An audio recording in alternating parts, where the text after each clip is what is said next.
നമസ്തേ, ഞാൻ ശിവറാം ബാബുമാർ. മറ്റൊരു പുതിയ വീഡിയോയിലേക്ക് എല്ലാവരെയും സന്തോഷപൂർവ്വം സ്വാഗതം ചെയ്തു. ഇന്ന് പറയുന്നത് അത്തം നക്ഷത്രക്കാരുടെ 2025 ഫലങ്ങളെക്കുറിച്ചാണ്. അത്തം നക്ഷത്രത്തിൽ ജനിച്ചവർ. കൂടാതെ ലാൽക്കിത പരിഹാരങ്ങൾ പറയുന്നുണ്ട്, ജം സജഷൻസ് പറയുന്നുണ്ട്, നല്ല മാസങ്ങൾ പറയുന്നുണ്ട്. ഇതൊക്കെ നമുക്ക് അതിനകത്ത് പറയുന്ന കാര്യങ്ങളാണ്. അപ്പോൾ അവസാനം വരെ ശ്രദ്ധിക്കാനായിട്ട് താല്പര്യപ്പെടുന്നു. നമുക്ക് ഇതിൽ ഫേമസായി ജനിച്ച ആൾക്കാർ വന്നിട്ട് വരെ നോക്കുമ്പോൾ സ്വാമി വിവേകാനന്ദൻ അത്തം നക്ഷത്രത്തിൽ ജനിച്ച ആളാണ്. അതേപോലെ തന്നെ നമ്മുടെ മുൻ പ്രധാനമന്ത്രി ലാൽ ബഹാദൂർ ശാസ്ത്രി. രണ്ടുപേരും സാത്വികന്മാരാണ്. രണ്ടുപേരും ന്യായത്തിൽ നിന്നും വിട്ടു മാറിയിട്ടില്ല. അങ്ങനെയുള്ള രണ്ടുപേരെയാണ് ഞാൻ എടുത്ത് കാണിക്കുന്നത്.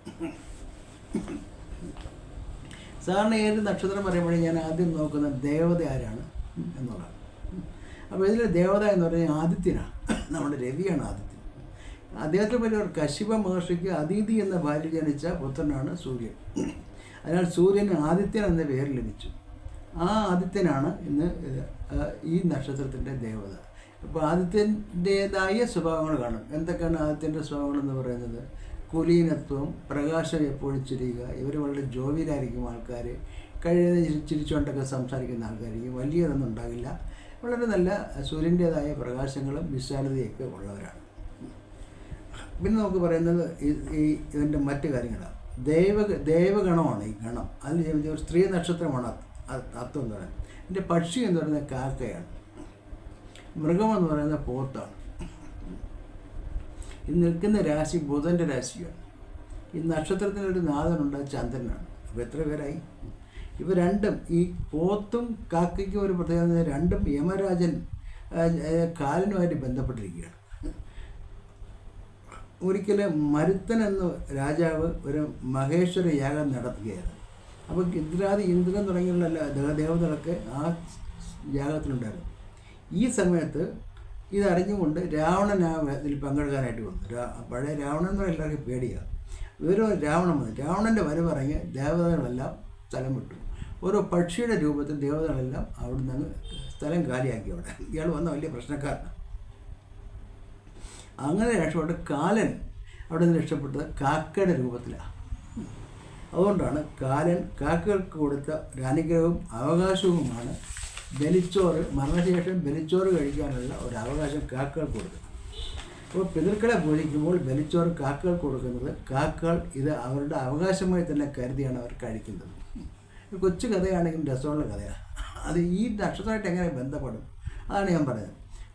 അതേ കാക്കയെ കൊണ്ട് അത്തം നാളുകാരിൽ ഒളിഞ്ഞിരിക്കുന്ന കൗശലവും നിരൂപണ ബുദ്ധിയുമാണ് പറയുന്നത്. കാക്ക കണ്ടിട്ടുണ്ടോ? ചെറിയ ഈ പ്രത്യേക രീതിയിൽ കൗശലത്തോട് കൂടി നോക്കുകയും നമ്മളങ്ങോട്ടും ഇങ്ങോട്ടും നോക്കുമ്പോൾ നമ്മുടെ സാധനം എടുത്തുകൊണ്ട് പോവുകയൊക്കെ ചെയ്യുന്നത്. അത്രയും ഒരു കള്ളന്മാരെന്നല്ല ഞാൻ പറയുന്നത്. കൗശലങ്ങളുണ്ടെന്നുള്ളതാണ്. ഇവരുടെ പോസിറ്റീവായ കൗശലമുണ്ടെങ്കിൽ കുറേ അത്തക്കാരെ അവരെല്ലാം വളരെ രസകരമായിട്ട് മൂവ് ചെയ്യുന്ന ആൾക്കാരാണ്. പരിസര ശുചീകരണത്തിന് കാക്കയെ പോലെ മനുഷ്യനെ സഹായിക്കുന്ന മറ്റു പക്ഷികളുണ്ടെന്ന് തോന്നുന്നില്ല. അതിന് പോത്തിനെ നോക്കൂ. കാഴ്ചയ്ക്ക് ഗംഭീരനാണെങ്കിൽ കാലൻ്റെ വാഹനമെന്ന യാതൊരു അഹങ്കാരവും ആ മൃഗത്തിനില്ല. അത് വളരെ സാധുവായി തന്നെയാണ് പോകുന്നത്. നമ്മളാണ് ഈ പോത്തെന്തോ ഭയങ്കരമാണെന്ന് പറയാം. അതൊരു സാധാ മൃഗമാണ്. കാര്യം പറയുന്നത് നിൽക്കുന്ന നാഥൻ, ഈ രാശിനാഥൻ, ഇവരുടെയൊക്കെ കന്നിരാശിയിലാണ്. കന്നിരാശിയുടെ നാഥൻ എന്ന് പറയുന്നത് ബുധനാണ്. നമുക്കെല്ലാവർക്കും അറിയാം, ബുധൻ എഡ്യൂക്കേഷൻ്റെ ആളാണ്, വിദ്യയുടെ ആളാണ്, കുറച്ച് പ്രതികാരത്തിൻ്റെ ആളാണ്. പ്രതികാരം എന്ന് പറഞ്ഞാൽ എങ്ങനെ? പ്രത്യേകിച്ച് എഡ്യൂക്കേഷൻ ബേസിലാണെങ്കിൽ മറ്റവനെ എനിക്ക് പൊട്ടിക്കണം, എനിക്ക് ക്ലാസ്സിൽ ഒന്നാണ്, ഈ ടൈപ്പ് ഒരു സംഗതികൾ ഉണ്ടായെന്ന് വരാം. അപ്പോൾ വിദ്യ, വ്യാപാരം, ബിസിനസ്സിൻ്റെ ആളാണ്. ഗണിതശാസ്ത്രം, മാത്തമാറ്റിക്സിൻ്റെ ആളാണ്. ജ്യോതിഷം, വിവേകം, ഇതിൻ്റെയൊക്കെ കാരകത്വമുള്ള ബുധനാണ്. കൂടാതെ എന്തൊക്കെ പറയാൻ നമുക്ക്? അപ്പോൾ ശരീരം, ആത്മാവ്, മനസ്സ് എന്നിവയുടെ കാരകത്വമുള്ള സൂര്യചന്ദ്രന്മാരാണ്. മനസ്സിൻ്റെ കാരകനാണ് ചന്ദ്രനാണ് അത്തത്തിൻ്റെ നക്ഷത്രനാഥൻ. അപ്പോൾ ഈ സൂര്യനും ചന്ദ്രനെയും ചന്ദ്രനെല്ലാം പറയാൻ പറ്റുന്നത് നാളുകാരുടെ വിശാലമായ ചിന്താഗതി, അന്യരെ സഹായിക്കാനുള്ള മനസ്സ്, ശാന്ത സ്വഭാവം, കുലീനത്വം, വശീകരണ ശക്തി എന്നിവയൊക്കെ ചന്ദ്രനെ പറ്റും. കൂടാതെ വീട് വിട്ട് താമസം എന്നും പറയാറുണ്ട് ചന്ദ്രനെ കൊണ്ട്. അപ്പോൾ ഇവർ ഒരു സ്ഥലത്ത് സ്ഥിരമായി താമസിക്കുന്നില്ല, ഇടയ്ക്കിടയ്ക്ക് മാറാൻ ചാൻസ് ഉണ്ട്. വാക്കുകളുടെ ആകർഷണം, നന്നായിട്ട് സംസാരിക്കുന്നവരാണ്. ഭക്ഷണവും ലഹരിക്കും ഒക്കെ കൂടെ അടിമകളാകാറുണ്ട്. അതൊക്കെ ഇവർ കൺട്രോൾ ചെയ്യാൻ നല്ലതാണ്. ബുധൻ ബന്ധുസ്നേഹവും ബുദ്ധിയും കാണിക്കുന്നു. ആർക്കെന്ത് ആപത്ത് സംഭവിച്ചാലും പ്രതിഫലേച്ച കൂടാതെ അവരുടെ സഹായകൻ ആദ്യം ഓടിയെത്തുന്ന ആൾക്കാർ ഈ അത്തം നക്ഷത്രക്കാരായിരിക്കുമെന്ന് എനിക്ക് എൻ്റെ അനുഭവങ്ങൾ കൂടെ അല്ലാതെ ശാസ്ത്രജ്ഞൻ പറയുന്നുണ്ട്. പിന്നെ അവിടെ ഗ്രാസ്പിംഗ് പവർ, ഒരു സംഭവം ഒരു പ്രാവശ്യം കേട്ടോ പെട്ടെന്ന് അവർ ഗ്രാസ്പ് ചെയ്ത ആ സംഗതികൾ, അത് അങ്ങനെയൊക്കെയുള്ള പെട്ടെന്ന് നോളജ് ആയാലും അവരുടെ പവറിന് വേണ്ടിയാലും എന്തായാലും അവർ പെട്ടെന്ന് അതൊക്കെ ഗ്രാസ്പ് ചെയ്ത് അതിനുള്ള പ്രക്രിയകൾ അവിടെ ചെയ്യാൻ മിടുക്കലാണ്. ഇതൊക്കെ നമുക്ക് അത്തത്തെ പറ്റി പറയാവുന്ന കാര്യങ്ങളാണ്. ഓർഗനൈസിങ് കപ്പാസിറ്റി ഉണ്ട്, പ്ലാനിങ് ഉണ്ട്, ഗ്രൂപ്പ് ലീഡേഴ്സ് ഉണ്ട്. ഇവർ ലീഡർഷിപ്പ് വളരെ മിടുക്കന്മാരാണ്, ഇവരുടെ ക്രിയേറ്റീവാണ്, അവർ തന്നെ പല കാര്യങ്ങൾ കണ്ടുപിടിക്കാനൊക്കെ മിടുക്കന്മാരാണ്, ഹാർഡ് വർക്കിംഗ് ആണ്. അവരെ പറ്റി നമ്മുടെ പുരാണങ്ങളിൽ അവരെ പറ്റി പ്രത്യേകം പറയുന്നുണ്ട്. ഒരു വിദ്യാസമ്പന്നരാണ്, ജിജ്ഞാസുക്കളാണ്, ഒരു ആകാംക്ഷയുള്ളവരാണ് എന്ത് കാര്യം പഠിക്കാൻ. അത് കുലീനത, അധ്വാനശീലം, വശീകരണ ശക്തി ഇതൊക്കെ ഇവരിൽ കാണാം. ശാന്തത, ആത്മനിയന്ത്രണം, വളരെ നന്നായിട്ട് എതിർലിംഗത്തിനെ അട്രാക്റ്റ് ചെയ്യാനും നമ്മുടെ ഫ്രണ്ട്സിൻ്റെ ആയാലും ഇവർക്ക് നല്ല ധാരാളം ഫ്രണ്ട്സ് ഉണ്ട്. അതുകൊണ്ട് ഇവരുടെ പെരുമാറ്റം ആ രീതിയിൽ ഫ്രണ്ട്സിനെ ഉണ്ടാക്കാൻ പറ്റുന്ന രീതിയിലുള്ളതാണ്. അടുക്കും ചിട്ടയൊക്കെ ഉള്ള ഒരു ജീവിതശൈലി ഉണ്ടാവും ഇവർക്ക്. ഉയർച്ച താഴ്ചകളൊക്കെ ഇവർ ധാരാളമായിട്ടുണ്ട്. പിന്നെ മറ്റുള്ളവരുടെ കുറ്റങ്ങൾ കണ്ടുപിടിക്കാൻ ഇടയ്ക്ക് ഇങ്ങനെ പറയുന്നുണ്ട്. അതേപോലെ തന്നെ ഇവരെ കുറ്റങ്ങൾ കണ്ടുപിടിക്കാൻ മറ്റുള്ളവർ നിൽക്കും. അങ്ങനത്തെ ഒരു കാര്യം ഇവരെ അസൂയ അറിയിക്കുന്ന ആൾക്കാരാണ്. ചിലർക്കെല്ലാം വാർദ്ധക്യ കാലത്തായിരിക്കും ഇവർ ഗുണങ്ങൾ ധാരാളമായിട്ടുണ്ടാകുന്നതെന്നൊക്കെ പറയുന്നു. ഒരു നല്ല അധികാരശക്തി, നല്ല ഹൈ ടോപ്പ് ലെവലുള്ള പിന്നെ ബിസിനസ്സിലായാലും എന്തെങ്കിലും ടോപ്പിൽ നിൽക്കുകയുള്ളൂ. വളരെ നന്നായിട്ട് സംസാരിക്കുന്നതാണ് ഏറ്റവും ഇമ്പോർട്ടൻ്റ് ആയിട്ടുള്ള ഇവരുടെ ഒരു കാര്യം എന്ന് പറയുന്നത്. ഈ നക്ഷത്രത്തിൽ ജനിച്ച സ്ത്രീകളാണെങ്കിലോ വളരെ ആകർഷകത്വം, ഐശ്വര്യം, കുലീനത എന്നിവയൊക്കെ ഉള്ളവരാണ്. ഇവരുടെ 2025 ഇവരുടെ പൊസിഷൻ എങ്ങനെയാണെന്ന് നോക്കാം. ഗ്രഹങ്ങളുടെ ഇപ്പോൾ കന്യരാശിയിലുള്ള അത്തം നക്ഷത്രക്കാർക്ക് 6 ശനിയും 9 വ്യാഴവുമാണ്. അപ്പോൾ അതിരാജയോഗം അനുഭവിച്ചുകൊണ്ടിരിക്കുകയാണ്. അതിൽ വീഴ്ച വരാൻ പോവുകയാണ് 2025. 2025 മാർച്ച് 29 ശനി 6 നിന്നും 7ലേക്ക് പോകും. ഇവർ കണ്ട ശനി സ്റ്റാർട്ട് ചെയ്യുന്നു മാർച്ച് 29, 2025. വ്യാഴം ഇപ്പം നിൽക്കുന്നത് 9ാം ഭാവത്തിൽ വളരെ അനുകൂലമായി ഭാഗ്യസ്ഥാനത്തേക്കാണ്. ആ വ്യാഴം മെയ് 15-ാം തീയതി അത് വ്യാഴം മാറി 10ലേക്ക് മാറാണ്. അപ്പോൾ അവിടെ കുറച്ച് നമുക്ക് ചെറിയ ഇപ്പോഴുള്ള നമുക്ക് അധികം വർക്ക് ചെയ്യാതെ തന്നെ കാര്യങ്ങൾ നടക്കുന്നുണ്ട്. എപ്പോഴും നമുക്ക് കുറച്ചുകൂടെ കഠിനമായി വർക്ക് ചെയ്യേണ്ടി വരും. ഇതാണ് കാണിക്കുന്നത്. അപ്പം അതിന് ഉള്ള ഒരു തയ്യാറെടുപ്പുണ്ടാകണം ആ ഒരു സമയം. അപ്പോൾ എങ്ങനെ പറയാൻ നമുക്ക്, നിങ്ങളുള്ള ഇപ്പോഴുള്ള പ്രോജക്റ്റുകളും കാര്യങ്ങളും ഒക്കെ കഴിയുന്ന നേരത്തെ ഫിനിഷ് ചെയ്യാൻ ശ്രമിക്കുക. അതിന് സമയം ധാരാളമുണ്ട്. 3 മാസം 5 മാസം ഉണ്ടെന്ന് വിചാരിച്ചോളൂ. ഈ 5 മാസത്തിനകത്ത് കാര്യങ്ങളെല്ലാം കഴിയുന്നത് നന്നായിട്ട് ക്ലിയർ ചെയ്യാൻ ശ്രമിക്കുക. വല്ല പ്രോജക്ട്സുകളൊക്കെ ഉണ്ടെങ്കിൽ അത് പെട്ടെന്ന് ഫിനിഷ് ചെയ്യിപ്പിക്കുക. വല്ല ട്രാൻസ്ഫറൊക്കെ ഉണ്ടെങ്കിൽ ട്രാൻസ്ഫർ ആപ്ലിക്കേഷൻ ഇഷ്ടസ്ഥലത്തേക്ക് ട്രാൻസ്ഫർ ആപ്ലിക്കേഷൻ കൊടുക്കുക. ഇങ്ങനെയുള്ള ഏത് കാര്യങ്ങളായാലും സെയിൽസ്മാൻമാരാണെങ്കിൽ കഴിയുന്ന സെയിൽസ് എല്ലാം ക്ലോസ് ചെയ്യാൻ ശ്രമിക്കുക. വീട്ടിൽ ഇട്ടുകൊണ്ട് പോയി കഴിഞ്ഞാൽ മെയ് കഴിയുമ്പോൾ വീണ്ടും അത് ഡിലേ ആകും. ചിലപ്പോൾ ചിലത് അത് നിങ്ങൾ ആലോചിക്കട്ടെ എന്ന് പറയും, ലേറ്റാക്കാൻ ചാൻസ് ഉണ്ട്. ഇങ്ങനെയൊക്കെയുള്ള കാര്യങ്ങൾ വരാൻ ചാൻസ് ഉണ്ട്. അപ്പം അതിന് ഇവർക്ക് അത് കുറച്ച് ടാക്ട്ഫുള്ളായിട്ട് സംസാരിച്ച് ക്ലിയർ ചെയ്യാൻ പറ്റും. അത് ഉപയോഗിക്കേണ്ടിരിക്കുന്നു. ആ ഒരു സംഭവമാണ് ഇത് പറയുന്നത്. അതുകൊണ്ട് അതൊക്കെ നിങ്ങൾ ക്ലിയറായി ചെയ്യണം. ഇടയ്ക്ക് പറയാൻ പറ്റും ഒരു എലിഫൻറ്റ്, ചില ആൾക്കാർ എലിഫൻറ്റ് ലവേഴ്സാണെന്ന് പറയപ്പെടുന്നത്. ആന പ്രേമികളായിരിക്കും. അതൊക്കെ അത്തത്തിന് പറയുന്നുള്ളൊരു സംഭവമാണ്. ആന ഈ മൃഗങ്ങളുമായിട്ടുള്ള. പിന്നെ ഞാൻ പറയാം ചില പ്രൊഫഷൻസ്, എല്ലാ പ്രൊഫഷൻ്റെ കാര്യമാണ് പറയുന്നത്. മെയ് 15 വരെ വളരെ അനുകൂലമാണ്. അത് കഴിയുമ്പോൾ വ്യാഴം മാറി കഴിയുമ്പോൾ ചെറിയ പ്രതികൂലം ഉണ്ടാകും. പ്രതികൂലമല്ല ഉണ്ടാകുന്നത്, ഇത്ര ഈസി ആയിട്ടില്ല. അല്ലെങ്കിൽ ചിലപ്പോൾ ഉത്തരവാദിത്തങ്ങൾ കൂടും പ്രൊഫഷണൽ എന്ന് പറയാം. അതിൻ്റെ അർത്ഥം എന്നാൽ ടാക്ട്ഫുള്ളായിട്ട് നമുക്ക് അഡ്ജസ്റ്റ് ചെയ്യാൻ പറ്റും. പിന്നെ 7 ശനി കണ്ട ശനി വരുമ്പോൾ ചില സ്ഥലം മാറ്റങ്ങളുണ്ടാകും. ഇവിടെ വേണ്ട നേരെ ഡിപ്പാർട്ട്മെൻറ്റ് മാറും. ഇങ്ങനെയൊക്കെയുള്ള അവസരങ്ങളുണ്ടാകും. അപ്പോൾ അതിന് മുമ്പ് കാര്യങ്ങളൊക്കെ നമ്മുടെ രീതിയിൽ അടുപ്പിച്ച് വയ്ക്കുക. അതിൽ കുറച്ച് എഫക്റ്റീവ് ആകുന്ന കുറച്ച് പ്രൊഫഷൻസ് ഞാൻ പറയാം.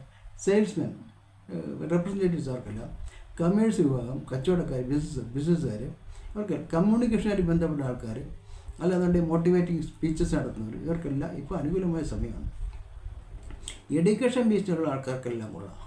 അല്ലെങ്കിൽ മെയ് 15 കഴിയുമ്പോൾ അതിലൊക്കെ ചെറിയ ചേഞ്ചസ് ഉണ്ടാകും. ബിസിനസ്, ലോജിസ്റ്റിക്സുമായിട്ട് ബന്ധപ്പെട്ട ആൾക്കാർ, ലോജിസ്റ്റിക്സ്, കൊറിയർ അല്ലെങ്കിൽ ആ രീതിയിലുള്ള എല്ലാം വരും. ടെക്സ്റ്റൈൽ ബന്ധപ്പെട്ടവർ, ബ്രിഡ്ജസ് ആൻഡ് ഡാം സൈറ്റുകൾ, ഡാമിൽ ബ്രിഡ്ജസൊക്കെ വർക്ക് ചെയ്യുന്നവർക്ക് നേരത്തെ കാര്യങ്ങൾക്ക് വരികയാണ്. ടണലുമായിട്ട് വർക്ക് ചെയ്യുന്നവർക്ക് ഇത് ബാധകമാണ്. എൻജിനീയേഴ്സ് ഉണ്ട്. ഇങ്ങനെയുള്ള മെസ്സഞ്ചർ ബിസിനസ്, മെസ്സഞ്ചർ എന്ന് പറയുമ്പോൾ നേരത്തെ പറഞ്ഞ കമ്മ്യൂണിക്കേഷൻസും ഇങ്ങനെയുള്ള കാര്യങ്ങൾ തന്നെ. IT വർക്കേഴ്സ് എല്ലാം ഈ രീതിയിൽ വരുന്നതാണ്. അവർക്കും ക്ലിയർ ചെയ്യണം. സ്ത്രീകളുടെ സമയത്താണ് വളരെ അനുകൂലമായൊരു സമയം ഇപ്പോൾ പോയിക്കൊണ്ടിരിക്കുന്നത്. അതങ്ങനെ തന്നെ കൊണ്ടുപോകാനായിട്ട് അവർ ശ്രമിക്കുക. അവർ വളരെ നന്നായിട്ട് തന്നെ നിങ്ങൾ മൂവ് ചെയ്യുന്നുണ്ട്. ടൂറൊക്കെ പോകാനും പിടിക്കാനൊക്കെ ഇപ്പം നല്ല വളരെ അനുകൂലമായ സമയമാണ്. അത് ശരിക്കും ഉപയോഗിക്കുക. ഇതെല്ലാം വർഷത്തിൻ്റെ ഫസ്റ്റ് ഹാഫാണ് എന്ന് വിചാരിച്ചുള്ളത്. സെക്കൻഡ് ഹാഫിൽ നമുക്ക് റെസ്റ്റ് എടുക്കേണ്ട സമയം നമുക്ക് ചിലപ്പോൾ ഈ എടുത്തിയാട്ടത്തിൽ നിന്ന് കുറച്ച് മാറി പുതിയ പ്രൊജക്ട്സൊക്കെ എടുക്കുന്നത് സൂക്ഷിക്കണം സ്ത്രീകൾ. അതേപോലെ തന്നെ കുട്ടികൾക്കും ഒക്കെ വളരെ അനുകൂലമായ സമയമാണ്. എക്സാമിനേഷൻ പഠിക്കുന്നവർക്കെല്ലാം വളരെ നന്നായിട്ട് ഇൻ്റർഫെയർ ചെയ്യാൻ പറ്റും കാര്യങ്ങളെല്ലാം വളരെ അനുകൂലമാണ് എന്ന് ഞാൻ പ്രത്യേകം പറയേണ്ട ആവശ്യമില്ല. അതുപോലെ തന്നെ മുതിർന്നവർക്കൊക്കെ അനുകൂലമാണ് ഈ സമയം വരെ. അതൊക്കെ ഈ ടൈം മാത്രം ശ്രദ്ധിച്ചാൽ മതി. ഇനി ഞാൻ പറയുന്ന കുറച്ച് നല്ല സമയങ്ങളാണ്. ഇപ്പോൾ സർക്കാർ സംബന്ധമായ കാര്യങ്ങൾ ചെയ്യാനോ കാറോ വാഹനങ്ങൾ വാങ്ങിക്കാനോ ലാൻഡ് സംബന്ധമായ ഇങ്ങനെയുള്ള കോൺട്രാക്ട്സ് ഇങ്ങനെയുള്ള കാര്യങ്ങൾ ചെയ്യുന്നതിന് ഏറ്റവും നല്ല സമയം എന്ന് പറയുന്നത് ഫെബ്രുവരി 15 തൊട്ട് മാർച്ച് 15 വരെയുള്ള കാലം എന്ന് വെച്ചാൽ കുംഭമാസം അനുകൂലമായ മാസമാണ്. പിന്നെ ഉള്ളത് ജൂൺ തൊട്ട് ആഗസ്റ്റ് 30 വരെ, ജൂൺ 15 തൊട്ട് ആഗസ്റ്റ് 15 വരെ. മിഥുനം കർക്കിടക മാസങ്ങൾ വളരെ അനുകൂലമാണ്. അതൊക്കെ നമ്മൾ മുതലാക്കണം. പിന്നീടുള്ളത് നവംബർ 15 തൊട്ട് ഡിസംബർ 15 വരെ വെച്ചാൽ വൃശ്ചിക മാസം. ഈ മാസങ്ങളിലൊക്കെ ഇങ്ങനെയുള്ള കാര്യങ്ങൾ ചെയ്യാൻ വളരെ ഉത്തമമാണ്. അതുപോലെ ജം സജഷൻ രത്നനിർദ്ദേശം എന്ന് പറയുന്നത് നിങ്ങൾ പാത്ത നക്ഷത്രം ചന്ദ്രൻ നക്ഷത്രം എന്നുള്ളതല്ല നോക്കേണ്ടത്. അതെന്ന് രാശിയാണ് നോക്കുന്നത്. രാശി നോക്കുമ്പോൾ നമുക്ക് ഏറ്റവും അനുകൂലമായ രത്നം എന്ന് പറയുന്നത് മരതകൻ രത്നമാണ്, എമറാൾഡ്. ഇതാണ് എമറാൾഡ് ഏറ്റവും അനുകൂലമായ രത്നം. അപ്പോൾ അതൊരു ജ്യോതിഷൻ്റെ സഹായത്തോടു കൂടി എൻ്റെ വെയിറ്റും കാര്യങ്ങളും നിശ്ചയപ്പെടുത്തുന്നത് നന്നായിരിക്കും. അതേപോലെ തന്നെ പരിഹാരങ്ങളെന്ന് പറയുന്നത് അത്തം നക്ഷത്രവും തിങ്കളാഴ്ച ചേർന്ന് വരുന്ന ദിവസം ഭക്തിയോടുകൂടി സവിശേഷ പ്രാധാന്യത്തോടു കൂടി ആ പരിഹാരങ്ങൾ അനുഷ്ഠിക്കുന്നത്, അമ്പല ദർശനമൊക്കെ ചെയ്യുന്നത് വളരെ ഉത്തമമായിരിക്കും. അതാണ് ചെയ്യേണ്ടത്. കൂടാതെ ദേവീക്ഷേത്രവും ഒക്കെ നമ്മൾ സന്ദർശിക്കേണ്ട ആവശ്യമാണ്. പിന്നെ പറയുന്നത് രാർക്കിതാവ് പരിഹാരങ്ങൾ ഒരു നോർത്ത് ഇന്ത്യൻ പരിഹാര രീതിയാണ്. ഞാൻ മുമ്പ് പല വീഡിയോകളും അതിനെപ്പറ്റി ചെയ്തിട്ടുണ്ട്. ഇതിൽ തന്നെ ഉണ്ടാവും. അത് ചെയ്യുന്നത് വളരെ നന്നായിരിക്കും. രസകരമായ ഇതാണ്. ഒരുപാട് ഫലങ്ങൾ പലർക്കും പ്രയോജനങ്ങൾ കിട്ടുന്നവർ കണ്ടിട്ടുണ്ട്. അതാണ് പറയുന്നത്. തിങ്കളാഴ്ച ഒരു നേരമെങ്കിലും ഉപവസിക്കുക എന്നുള്ളതാണ്. പിന്നെ കൂടാതെ മിൽക്ക്, പാല്, വെള്ളി, അരി എന്നിവ ദാനം ചെയ്യുക. അമ്മയുടെ അനുഗ്രഹം എപ്പോഴും ഉണ്ടാകണം. അവരെ വല്ലപ്പോഴും കാണണം. പശുവിനെ വളർത്തുന്നത് നന്നായിരിക്കും. പാല്, വെള്ളം എന്നിവ സിൽവർ ഗ്ലാസ്സിൽ കുടിക്കുക. ഇതാണ് പാല്, വെള്ളം എന്നിവ സിൽവർ ഗ്ലാസ് വീട്ടിലൊരു വെള്ളിപ്പാത്രം വെച്ചിട്ട് അതിലാണ് കുടിക്കേണ്ടത്. വ്യക്തിപരമായ രഹസ്യങ്ങൾ ഷെയർ ചെയ്യരുത്, ആരോട് പറയരുത്. ഇതൊക്കെയാണ് ഇതിൽ പറയുന്ന കാര്യങ്ങൾ. ഇതെല്ലാം വച്ച് എല്ലാവർക്കും നല്ലൊരു ആശംസ നേർന്നുകൊണ്ട് അത്തം നഷ്ടത്തിനൊക്കെ നല്ലവരും പ്രാർത്ഥിച്ചു നിർത്തുന്നു. നന്ദി, നമസ്കാരം. Thank you.